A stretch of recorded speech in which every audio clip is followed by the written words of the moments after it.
everyone, I'm Melissa Dudon. Welcome to another episode of Trending Vegas. A lot has happened in the last week, but right now everyone is talking about the COVID-19 Omicron variant.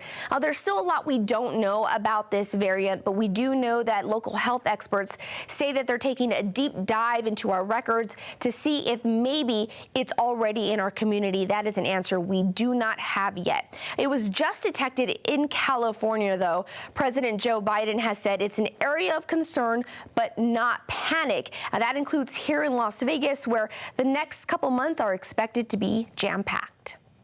It's the most wonderful time of the year, and Las Vegas is the place to be. It's a hot spot for travelers looking for a little bit of sun and a lot of fun. Brian Gordon, principal for Applied Analysis, says news of the Omicron variant is not what we want to hear. Today, there's a lot of uncertainty and a lot of unknowns in terms of what the variant actually means, how it functions, how it moves through the world, and obviously we're seeing some responses to that. We're seeing some travel restrictions happening, in particular in Africa and potentially other places. So, but nobody really knows what to expect. So I think it's that uncertainty that's creating a lot of volatility, like in the stock market, and uncertainty for people that have concerns about this particular variant. The National Finals Rodeo is in town. New Year's Eve is just a few weeks away, and one of the biggest conventions on the books, the Consumer Electronics Show, starts in early January. Travel restrictions were recently lifted, only to be back in place for the South African region. Do you think that this is going to play a role in how many people decide to come and visit Las Vegas during this season?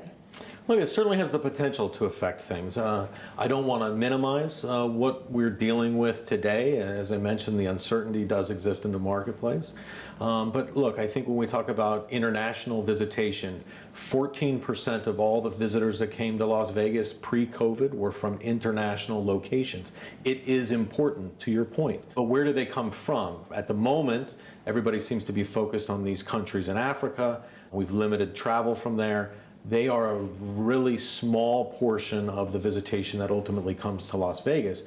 They're important, but they're relatively small. Now the question becomes, what happens over the next weeks and months? Does this become a bigger challenge, or is it somehow mitigated? And I think that will be more telling as we get into this season. So while we deal with the unknown, Las Vegas at least is on a positive trajectory. Visitor volume is up, though not quite back to pre-COVID levels. But the visitors who are here are spending big time, which is no doubt helping small businesses bounce back. As for conventions, Gordon says though attendance is still considered smaller than usual, that's not unusual. We saw the same growth after the Great Recession hit. As for this new variant, nobody has answers what it will mean just yet. It could be minor, it might not. But remember, vaccines and testing are always available. NVCOVIDfighter.org is run by an independent nonprofit, but partners with the state to bring Nevadans the latest info on where you can be vaccinated or tested, including Southern Nevada Health District events, as well as private events. There are current guidelines and blogs to answer your every question. All right, well, we, of course, will keep you updated with all the information as soon as we get it. Make sure to subscribe to our newsletter. Just put your camera phone on the QR code on the screen and follow the prompts so that you can never miss an episode. All right, that's going to do it. Stay safe, everyone. We'll see you next time.